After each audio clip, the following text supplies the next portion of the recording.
ৰাণাও এটা বস্তু হয় তইতো বাবা ফোনটো থৈ কৈছ আকৌ এবাৰ ফোন কৰিম পিছত কৰিলি নে নাই দুইটাৰ দুদিন পিছত আকৌ বন্ধু হৈ যাব যিটো কথাৰ মই সুৰ দেখিলোঁ সেইটোতো তাত শত্ৰুটোৰ চিহ্ন কি হ'ল সমাধান হ'ল নে নাই কিন্তু দুইটা কথা পাতোতে মোৰ লাগিলে বহুত দিনীয়া পুৰণা চিনাকি সাংবাদিক হিচাপে চিনি পাইছে এইটো চিনাকিটো বহুত দিনীয়া পুৰণা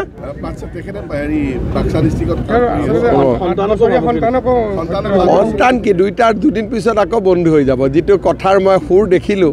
সেইটোতো তাত শত্ৰুটোৰ চিহ্ন নাই কাৰণ তইতো বাবা ফোনটো থৈ কৈছ আকৌ এবাৰ ফোন কৰিম পিছত কৰিলি নে নাই ৰাণাও এটা বস্তু হয় কেছটোতো মই ল'ব পাৰোঁ কিন্তু আকৌ কম্প্ৰমাইজ কৰি নিদিলে হ'ল আৰু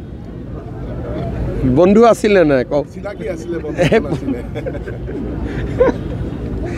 দে হ'ব সকলোকে অলপ ধেমালি কৰিলোঁ ৰাণা আমাৰ পুৰণা বন্ধু মানুহ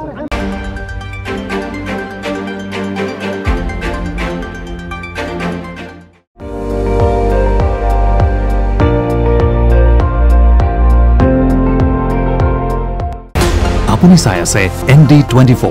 সৰ্বশ্ৰেষ্ঠ নহয় সৰ্বোত্তমৰ দৌৰত